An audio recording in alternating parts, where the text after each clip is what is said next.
Now listen, all the stories contained within here are retold as they were originally recounted, and may not be suitable for young'uns or those with a sensitive disposition. This here particular story contains descriptions of violence, murderous scenes, and the unsolved murders of several individuals. This story also discusses xenophobia and racism, so listener discretion is advised, y'all. Now, I'll be honest with y'all. Some of the time, the Haint stories I share with you kind folks are, well, they's what my grandfather would call long-legged tales. Oh, you know, 'cause they's pulling your legs. Some of my stories, though, well, they ain't pulling y'all's legs. Some of these stories are just so mind-boggling that you just can't believe they could ever be true. With every twist and turn of the tale, you just know that there's no way they could have ever happened. But then sometimes, just sometimes, you'd be surprised at just how very wrong you are. From the spring of 1918 until the fall of 1919, the city of New Orleans lived in near constant fear. Men sat up at night guarding their families with shotguns in hand, and women, terrified to stay alone in their homes at night, would congregate together and keep lanterns burning well into dawn. And children, oh God love 'em, they'd rush home the moment the street lamps would come on, scared to death that they'd be the next victim of the Axman of New Orleans. Now, some say that the Axeman terrorized New Orleans way back in 1910. And that very well may be true, but it wasn't until Mr. and Mrs. Maggio were found brutally murdered in their homes on May 23rd of 1918 that folks in the city began to get a mite nervous. Now, Mr. Maggio's younger brothers, Andrew and Jake, they'd been out all night drinking and celebrating on account that Andrew had enlisted himself in the Navy. And it was well past midnight when the two brothers staggered back to their rooms just above their family's market and across the hall from where their older brother and his wife slept. And it said that Andrew could hear muffled sounds coming from Joe's and Catherine's rooms as he settled in, but he was much too drunk to go over there and see what all that commotion was about. Finally, though, around sunrise, Andrew woke up from his drunken stupor and heard a strangled, gurgling sound coming from his oldest brother's apartments. Why, worried somebody might be ill, Andrew knocked on a door and let himself in. And what that boy saw caused him to be the one that ended up being ill. Joe and Catherine Maggio were barely recognizable, with their heads smashed open like overripe tomatoes as they lay sprawled across the bed and the floor, soaked in their own blood.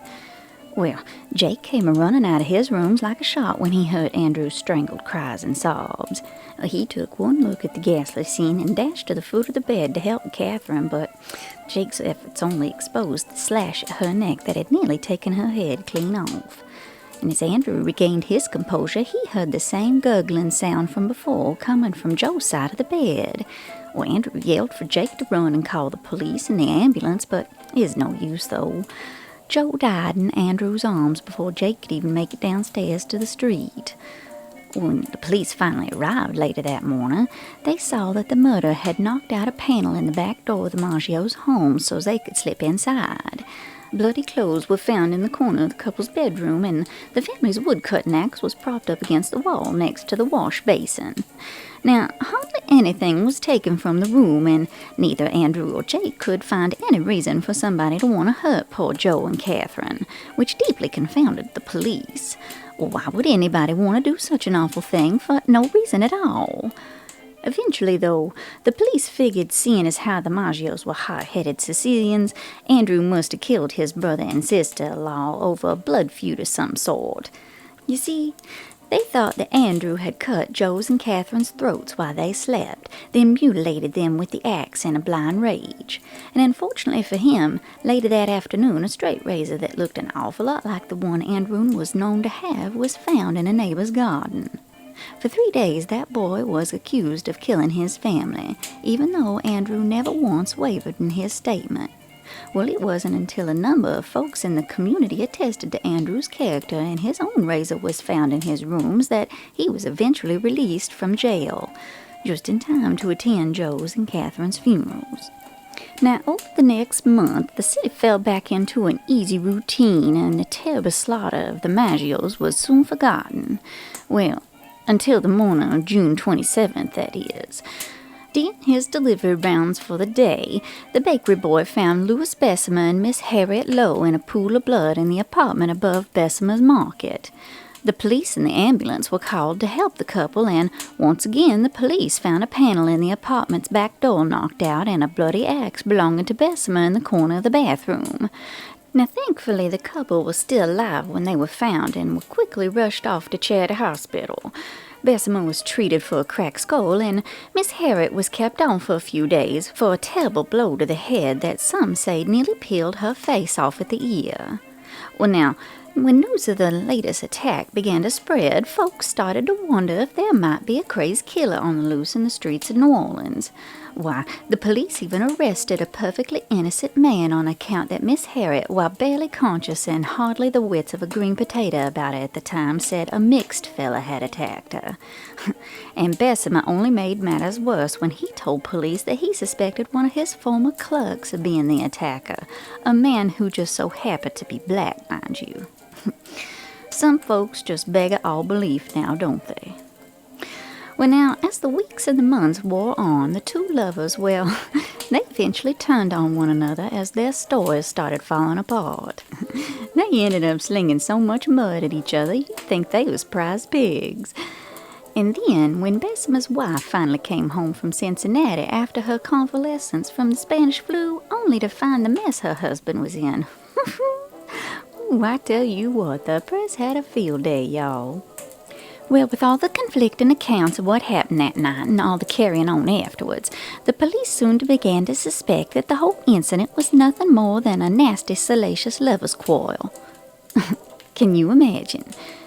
Anyway, Miss Harriet eventually died several weeks after the attack due to complications from her injuries. And even though there was a whole heap of evidence that seemed to prove that Bessemer had been the one who attacked Miss Harriet all along, why, that nice white man was acquitted of all charges. Now, during all of this hullabaloo, 9 days later, on August 5th, a heavily pregnant Ann Schneider was attacked in her home in the middle of the night. It was said that the only thing Miss Anna could recall was waking up to see a shadowy figure standing over her. And the next thing she knew, Miss Anna came to in Charity Hospital with her face and head cut to ribbons and several of her teeth missing. Edward, Miss Anna's husband, had returned home from work that morning to find his wife unconscious and covered in blood. The police found shards from a broken lamp next to the couple's bed and figured it was what had been used to attack Miss Anna. Other than that and a few missing dollars from Edward's wallet, there was really nothing else for the police to go on. It was about this time that investigating officers began to wonder if there might be a link between the attacks on Miss Anna and the other two previous assaults. Well, at a loss for leads and desperate to find their man, officers soon began arresting anybody who even looked at them funny. And unfortunately for James Gleason, he didn't just look at them officers funny, he flat out ran from them. When police finally caught Gleason and arrested him, they asked him why he ran. Frustrated and scared, Gleason told them, "What else was I supposed to do? Y'all keep throwing me in jail for things I ain't ever done just 'cause my skin ain't the right color. I learned the hard way to run if there's ever police around." Well, thankfully, that old boy was released later that same day, since there was absolutely no evidence to prove he had anything to do with Miss Anna's attack. Now, despite her injuries, 2 days after the attack, Miss Anna gave birth to a healthy baby girl and returned home with her husband the following week, where she recovered fully.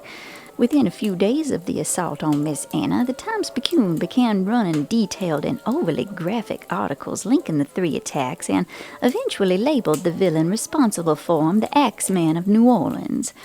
Folks all over the city grew more anxious with fear every day, even as they ate up every bite of gossip they could find about the attacks. Everybody wanted to know where the Axeman would strike next. Well, they didn't have to wait too long to find out. Just 5 days after Miss Anna's attack on August 10th, Joe Romano was struck in the head with an axe while he slept just across the hall from his two nieces, Pauline and Mary.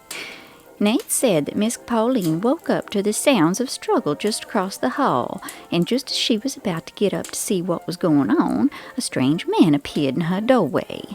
And after staring at each other for a few seconds, Miss Pauline began to scream her head off, which caused her sister to startle awake and the stranger to run away and disappear into the night. A moment later, the girl's uncle staggered into their rooms, clutching his bloodied head, saying he'd been attacked. And the two girls rushed to Joe's side to help him into a chair before he passed out, and then they dashed off to call for help. Joe was able to walk to the ambulance once it arrived, but sadly he died from his injuries 2 days later. Now, when police questioned her, Miss Pauline told them that the man she saw in the doorway was tall and burly, with dark skin, wearing a dark suit and black hat. It was soon discovered that the house had been ransacked, but after taking stock of everything, it seemed nothing was missing, though. Police also found that the Romanos' back door had a missing panel from it, and the family's axe, slick with blood and offal, was laying in the back garden. Once again, the police was stumped as to who the killer could be and if the attacks were the work of the same man. Well, as the gruesome details of yet another attack were splashed across the front pages, the already panicked city quickly turned terrified and vigilant. Gangs of mostly white men and boys would roam the streets looking for any suspicious fellas, which more often than not ended up being black or Sicilian folks that either they already had a grudge against or they just plain didn't like 'cause they were dark-skinned. For a couple of months, a number of innocent black and Sicilian men and boys were murdered in cold blood, sometimes by the police assuming that they had the Axeman in their sights, or by lynch mobs pretending they were seeking justice. Y'all, New Orleans was a frightening place to live for a good long while in the fall of 1918. Oh, why, sure. White folks were justifiably frightened to some degree, 'cause nobody knew who the Axeman's next victim would be. But it was even more dangerous for the already disparaged African-American population and the newly vilified Italian-Americans of the city. Folks all over was holding their breath in fear, just waiting for something awful to happen. Only nothing did happen. Not for a while, at least. The holidays came and went, and the Crescent City welcomed the 1919 New Year in with open arms. And once again, the city began to settle back into its old, relaxed routine, and everybody's fear of the Axeman started to fade away. Unfortunately for the Cortimiglia family over in Gretna, though, the Axeman wasn't quite done with New Orleans yet. On the night of March 10th, a blood-curdling scream could be heard coming from the Cortimiglia house over in the village of Gretna, just south of New Orleans.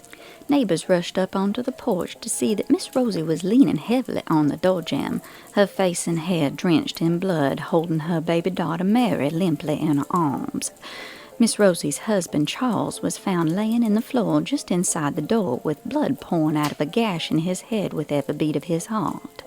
The family was sped off to Charity Hospital, where doctors found that both Rosie and Charles had cracked skulls.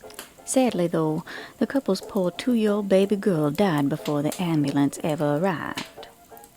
Well, now, the Cortimiglias eventually recovered enough to make statements to the police.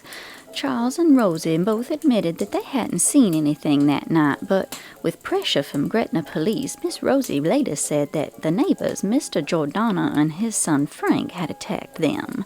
But here's the thing, y'all. The police over in Gretna knew full well that Giordano and his son had nothing to do with any of it. You see, by the time them good old boys finally decided to saunter on over to the Cortimiglia house, they'd already decided that the whole thing was most likely just some Italian dispute that got out of hand. It never even occurred to them that an axe attack could be linked to the Axeman or any of his previous crimes. Well, now, what few fingerprints the police took that night were so damaged they couldn't be used for anything. And instead of treating it like it was evidence as they should have, well, when those nincompoops found a panel for the Cortimiglia's back door knocked out, why, they just nailed it back into place like they's being all helpful.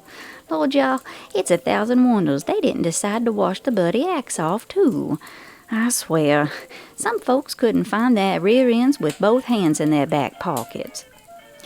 Well, after finagling Miss Rosie into saying Giordano and his son Frank was who attacked them, the Gretna police arrested them both without any other evidence. Now, just so's y'all know, Mr. Giordano was nearly blind in both eyes and had arthritis in his knees so bad he could barely walk on a good day, much less chase a young, healthy couple around their house swinging an axe. And poor old Frank, well, at 6'2" and nearly 200 pounds, there was absolutely no way that child could have squeezed his body through that teeny-tiny hole in the back door and not busted the whole thing down in the process. Most folks think these days that once the Gretna police realized their mistakes, they were desperate to cover up the whole thing. And what better way to do that than to frame 2 Italian fellas for it, right? Well, sadly, later that summer, the Giordanos were both convicted for the Cortimiglia family's attack and the murder of baby Mary. Mr. Giordano was sentenced to life in prison, and poor old Frank was condemned to hang. Well, now, the Giordanos were not willing to give up without a fight, so they spent the next year appealing the rulings. And thankfully, those appeals delayed Frank's hanging long enough for Miss Rosie to recant her statements, which, without any other evidence, overturned the convictions. Now, just 3 days after the Cortimiglias were attacked, the Times-Picayune received a mysterious letter supposedly from the Axeman himself. Hot as hell, March 13th, 1919. Esteemed mortal of New Orleans, they have never caught me, and they never will. They have never seen me, for I am invisible, even as the ether that surrounds your earth. I am not a human being, but a spirit and a demon from the hottest hell. I am what you Orleanians and your foolish police call the Axman.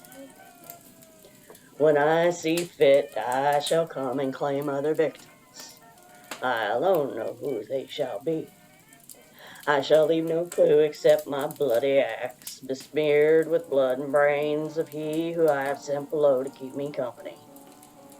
If you wish, you may tell the police to be careful not to rile me. Of course, I am a reasonable spirit. I take no offense in the way that they have conducted their investigations in the past. In fact, they have been so utterly stupid as to not only amuse me, but His Satanic Majesty, Francis Joseph, and the like. But tell them to beware. Let them not try to discover what I am, for were it better that they were never born than to incur the wrath of the Axeman. I don't think that there is any need of such a warning, for I feel sure the police will always dodge me, as they have in the past. They are wise and know how to keep away from all harm. Undoubtedly, you Orleanians think of me as a most horrible murderer, which I am. But I could be much worse if I wanted to. If I wished, I could pay a visit to your city every night. At will, I could slay thousands of your best citizens, and the worst. For I am close in relationship with the angel of death. Now, to be exact, at 12:15 earthly time on next Tuesday night, I'm going to pass over New Orleans. In my infinite mercy, I'm going to make a little proposition to you people. Here it is.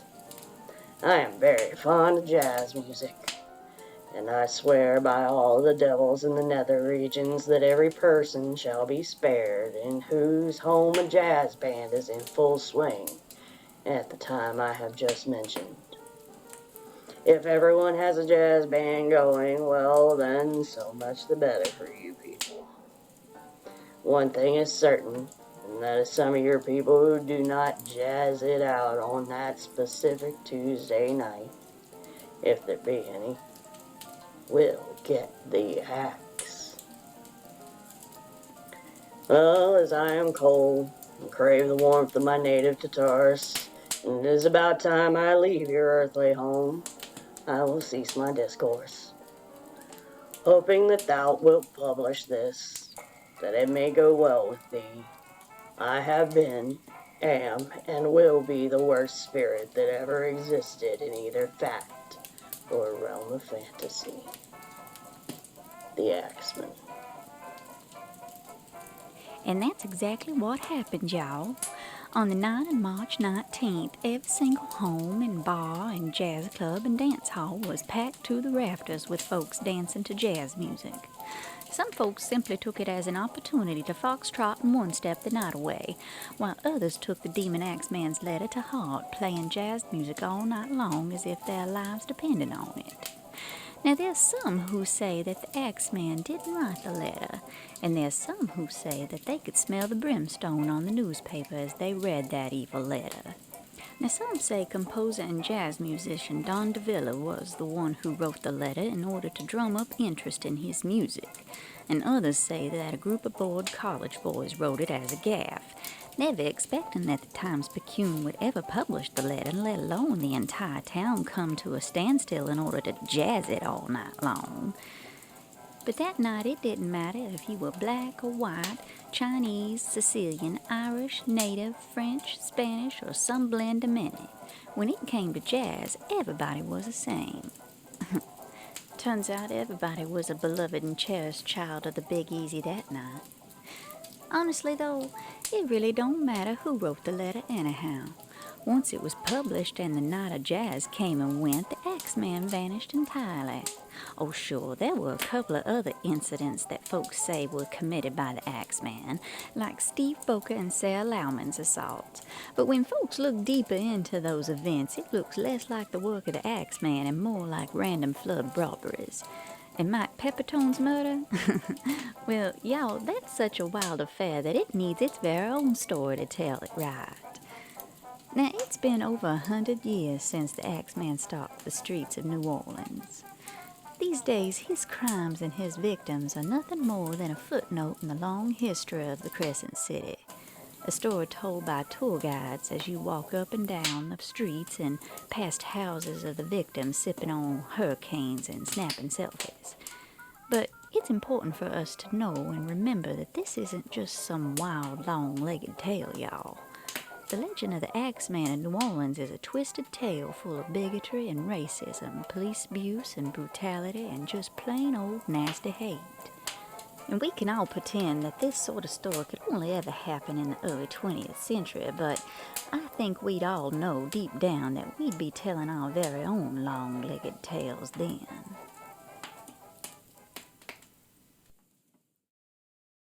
Hey y'all, I just wanted to say welcome and thank y'all for stopping by.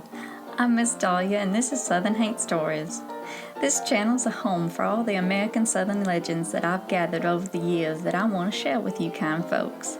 But if you'd rather listen to my stories while y'all are stuck in traffic or doing a little workout, well, that's just fine by me.